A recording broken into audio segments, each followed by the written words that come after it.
My program today is Tony Slattery, and he's going to tell you guys a little bit about the Hicksville Nature Trail. And if you haven't been there, it's worth a visit.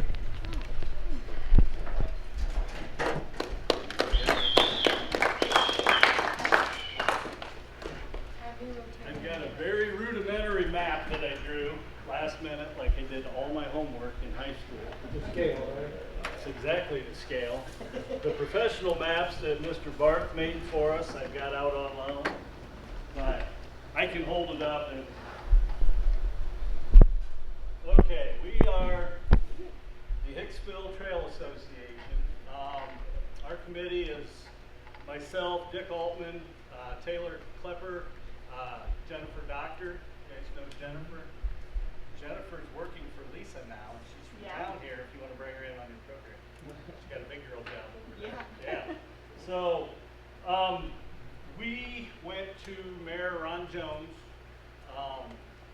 when they designated the well field out there off Hicksville Road and asked him if we could make a exercise nature trail on the perimeter of the well field. And he granted us, permission to do that, and we've kind of run with it since then. Current Mayor Barth has attended a lot of our meetings, has been on board with this, but I'm driving 8 miles, 10 miles, 15 miles to walk my dog on a nature trail, and we just thought that was silly if we could do that here locally. So just to situate us, this is Hicksville Road, this is Haber Drive on this side. So you got the front row of Haber Drive, and then the road, and then the third row of Haber Drive. This would be Nick Slattery's house. He's the only house on that, what's going to be the fourth row out there. There's, what you got, 20 acres for housing out there. And then we're on the other side of that. The railroad tracks run back here. This is Kirk Collins's property, right here between the railroad tracks and us. The Oriana Haber Drive is over here. This would be the cemetery. And then the railroad tracks. But we have a little parking lot off Hicksville Miller Drive. We got a really nice sign put in, made by Dave Brown. Locally here, he donated it. Hicksville Nature Trail sign. Parking here, and then the trail runs on the perimeter, so you can look to your left here and look into everybody's backyard. You can wave at them. I wave at them when they go by. Yeah, on Haber Drive. And then there's some woods back here, and this is where all the deer live. If you like watching deer, they're back here every evening. The ones that Kirk hasn't shot yet. And then it comes and it butts on the railroad tracks back here. This is the creek that if you go past the cemetery, there's a little lift station down on the left before Haber Drive starts. There's a creek that runs back there. So what we would like to do is maybe get a little parking area there and then punch a path back here, go across the creek so we have 2 parking areas to access. But it continues all the way around. Like I said, this is all Kirk's property on this side, more trees. The small green X's on here are some of the 128 trees we've planted out there since last November. And we would like to continue doing that. This is the access road. These are where we're getting our drinking water from in Hicksville now. They've got 3 wells punched in out there. Only one's operational now, right, Mike? And then they pump underground, underneath the railroad tracks into the water tower at the park. So we're concentrated on the perimeter, and then the inside is still being actively farmed. They plant clover in there, and then they bale it twice a year. So we've been staying on the outside, and we have a 1.5 mile loop. And eventually we would like to be able to make a couple cuts across so you could go out there and make it 4 mile, 5 mile, whatever, from the same parking lot just by doing different loops. Things to come, we've got, we want to do some landscaping around the new sign and around our parking lot area to keep that border between us and this private property right next to there. We want to start planting pollinator pockets in these corners, butterflies, birds, bees, things like that. And then we want to make this a true nature center. The first step towards that is Defiance County Soil and Water. They have an employee named Wendy Baker, who she probably comes into school out there. She's their educational director, and she comes into all the county schools, and she's contacted me, and she's got a program with Johnson Memorial Library. I'm assuming little kids, and she wants to come out there in October and set up a couple canopies, bring the kids out, half of them do crafts right up by the parking lot, and she takes the other half on a walk to identify leaves and plants and birds and things like that, and then they switch.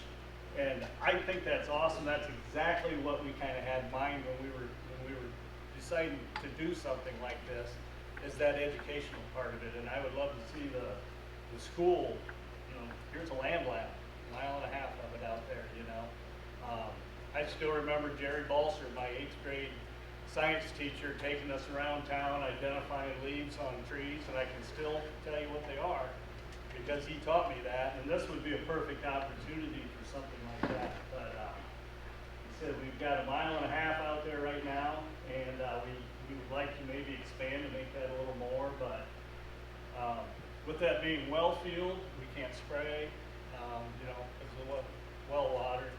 We can't build any permanent structures on it, so the land's kind of sitting there other than the haying. So we would like to use it, for nature. So that's kind of a rough overview.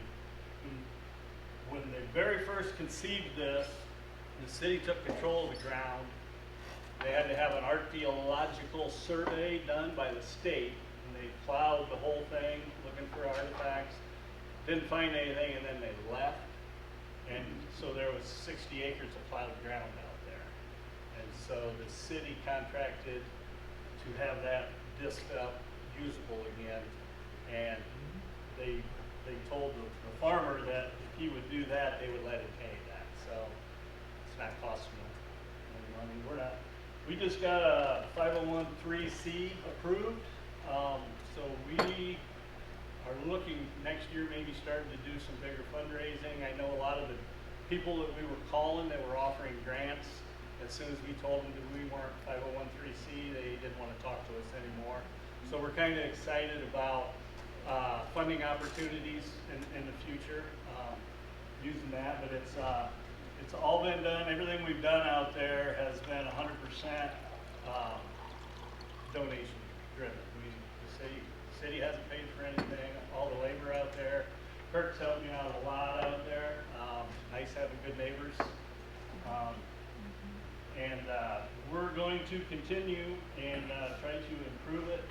In the future, I'd love to see a big pavilion out there where you could come out there and sit down at a picnic table and have a lunch, something like that. The infrastructure that's out there now, we have no water, we have no electricity, it's just us out there. So in the future, we look to improve it to make it a true nature center instead of just a nature trail. So that's kind of an overview. Anybody have any? I have a question. Questions? So, at one time they talked about housing out there that There's still 20 acres. There's still 20 acres outside of that well field that are for development. So as you're walking our trail towards town, Haber Drive, there's a big open field there, and that would be the future development. is it inside the trail or is it? It's outside. It's on the west side there. Base if that's too north and south. It's not. Not, but So there's some trails coming this way. It'd be This would over all be there. future development. Okay. This is the only house that's there, Nick Slattery. I don't know if you know Nick. And if you look at his house, there's a drive that's designed to go down that way. So I don't know, how many lots do you think that is? We're around just over 50. 50 lots. So, and then we are outside of that. Where we're at, there's no development allowed because it's designated well field. It's a no no build area. Yeah, sure.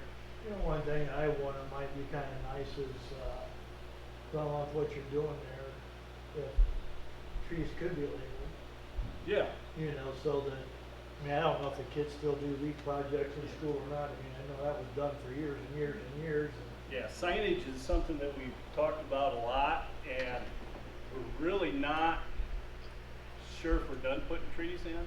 yeah, So we kind of want to wait so everything looks the same, but the trees that are out there, we know what they are. right. We took the tags off, but we know what they are, Right. so. Yeah, it would just be a matter of going in and putting a plaque at the bottom, and, we put in 28 mature trees last November, and then this spring on Earth Day. When's Earth Day? It was a Monday, that's all I can tell you. April something.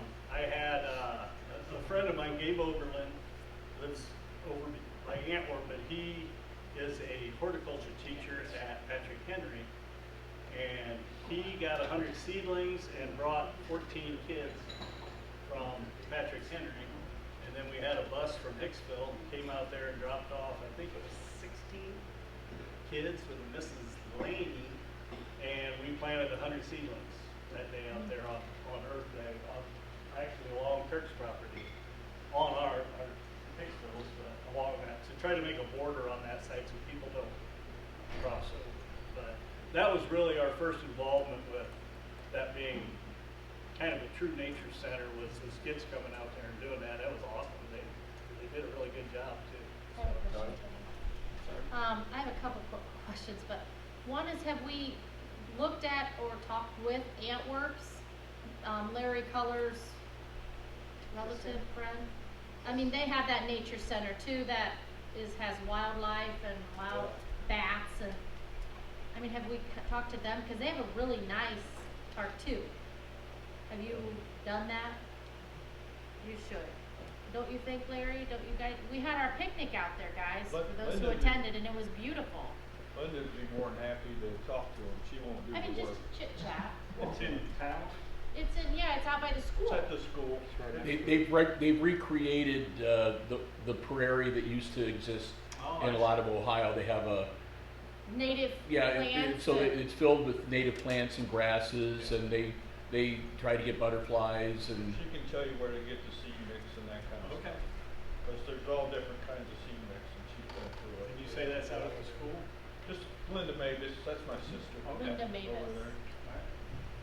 Thank you. Tony, a couple things I had. There was, you talked about the leaf project, because I know my daughter had to do that too. My father-in-law fortunately knew there's a cemetery, good cemetery in Fort Wayne, where they've got a legend of all these, they must have, I'm looking at minimum of 100 different kinds of trees. Yeah. Species all the way around there. It's a really neat thing to do. And even if they don't put any label on them, if they have a legend, that would help kids, you know, do that. Who do you contact? My next question is, if you wanted to donate a tree, who do you contact and how much is it per tree, or? Hicksville Trails Association, and Who's on it? that's myself, Jennifer, Dr. Taylor Klepper, and The Dick ones Altman. you spoke about? Yeah, and Dick Altman.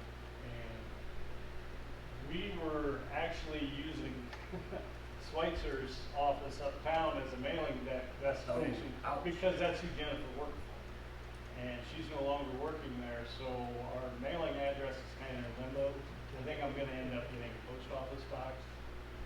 So we have our address out there is 9425 Cashmere Miller Road, but there's no mailbox. So I don't know that anything would get delivered out there. Do you know if it would, Mike?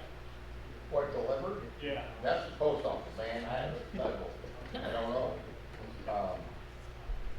So if a company wanted to donate $1,000, is there any opportunity for sponsorship naming, or a bench, or a bat box, or any way that that company could put their name on it? Yes. Okay, so just get a hold of you and Yeah. figure out what's available, Yeah. 2,000, We're 3,000. building a bench right now, and then I'm gonna put it there as a display, to figure out how much it costs us to build it, and then say, if you want one just like this, Good idea. it's $173 or whatever to sponsor one, and then we'd like to dot them all the way around there. But But that way they'd all look the same and, you know. Back to the tree things, I mean, even if you did it, typically your survival rate's gonna be better if they're planted in the fall. You don't have to go out and water them and everything, but if somebody wanted to, I mean, could they say for whatever, $1.50, $100, something, could they donate a tree, and then you guys could choose what type and when and where to What we plant it? did last year, Bruce, was we had some money donated in. And we waited till Straight Gates last weekend. They had 25% off everything they had left. And we bought 28, 10, 12 foot trees for, it was around $2,000. But that's kind of the way we've approached that, is here we've got this much money to spend. Let's go see how many trees we can get. So But somebody. as far as putting a dollar amount on a tree, I know it costs me more to buy an oak tree than it does to buy a maple tree and a pine tree. And, I think it's nice if you have shade trees too, especially if they surround that track, you wanna walk and have some shade around there someday, that'd be nice. I'm just afraid that you and I aren't gonna see when they're 40 high out there. Speak for yourself. Maybe you will be. I'm a little doubtful No. about myself. I have another It's not question. looking good. I have another question. You say there are restrictions on things you're able to do. Is anybody letting you put in poles so you can mount bat boxes high? I put some posts in around some beds that Kirk worked up for us actually. And we have, I had a Hicksville senior for his senior project, put 3 bird boxes Oh, okay. in out there. And we have designs to put more in around, but it's being actively farmed, so we have to watch where we're putting Okay. posts and trees and things like that. You might be able to apply, and I don't know if I just told you this, to Defiance Area Foundation. Yeah, For a grant. we tried to get a grant through them last year, and we weren't 501(c), so Okay. they, You get that set up. yeah, now that we are, we will reapply. Good. So, there's a lot of opportunities out there for grants, we just weren't able to take advantage of them because of we weren't designated before, Right. so now we're hoping that we can get some of that money. We did one in Graham a long time ago, we got some state money, but it was to plant like they did in for native vegetation. That's what everything we've put in out there has been natives. Yeah. And then we're trying to eradicate some invasives, autumn olive and some multiflora rose and stuff like that. And that's been the grunt work out there is, identifying the bad stuff, trying to get that out and, letting the native stuff grow back in. So it's amazing what CRP does to land for, Barry, how long was that CRP out there, do you think? 30, 40 years probably? Yeah, so, there's that autumn olive that works just lousy out there. The government was telling everybody to plant that in the 80s because it'll grow anywhere. Like if you had a strip mine, they were saying plant this autumn olive because it'll grow on that type of land. Well, now it's basically overtaking everything, and they're saying, well, you got to get rid of that stuff. So we've been taking a lot of that out. And what we do with that, we cut it at the root. We're not allowed to spray, so we can't apply any kind of chemical to it. But we cut it flush, and then we stack it up, and that creates what they call habitat for rabbits. They love being underneath all of that, so cut it here, stack it here. Yeah, habitat, yeah. Can you hunt out there then, Tony? Is that what you're telling me? Off the perimeter. I don't know, Kirk, can you hunt out there?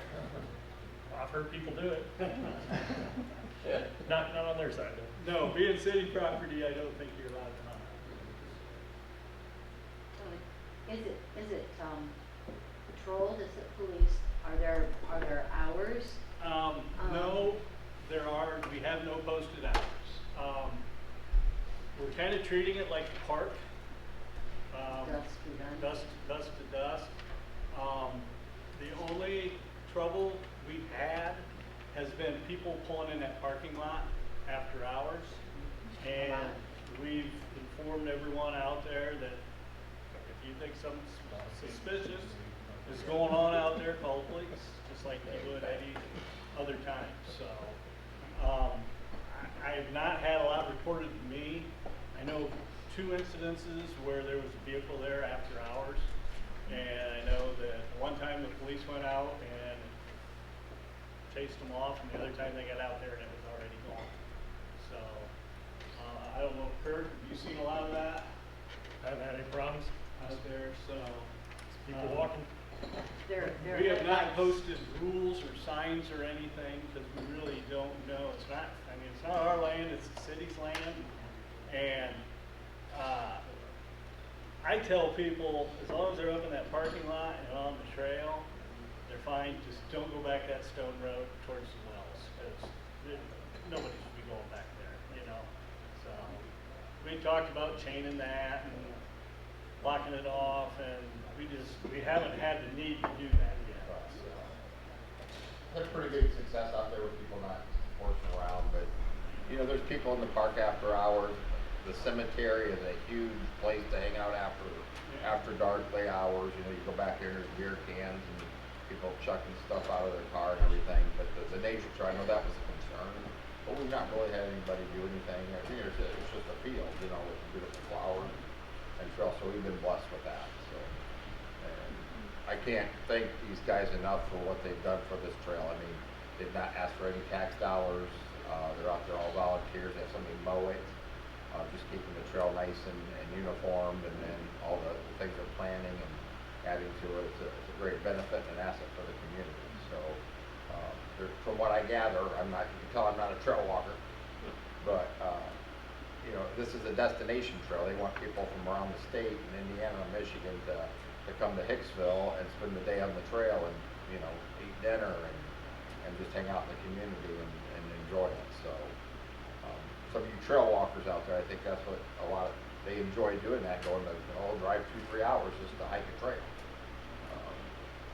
kind of thing. So it's an asset. So you could take the dog out? Yeah. How about a horse? You know, I had one lady stop and she had a trailer on the back and she asked me if it was accessible to horses, and I said, I don't own one, so I don't know. I said, I know you can walk it. I said, but you're welcome.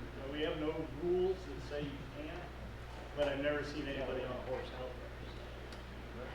If I tell my sister, that might change. Well, you know, we have a little leeway out there where we could designate a horse trail, you know, so that people aren't walking on the same, you know.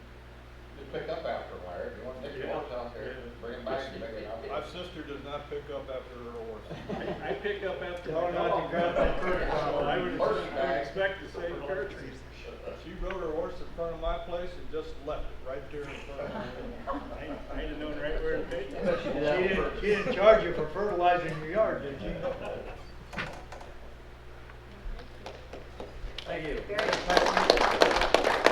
Thank you, Tony, I appreciate it. I'm reminded also, it's nice to see what you're doing, and I think of your mother, and I think of the 25 years that you ran the Slattery Memorial out there and all the money that you guys donated to hospice and around the area, and I'm not surprised by your kindness and your volunteerism in this project, and I thank you and encourage you to continue. At this point, if nobody else has anything for the good of the cause, let's stand up and be dismissed by the pledge.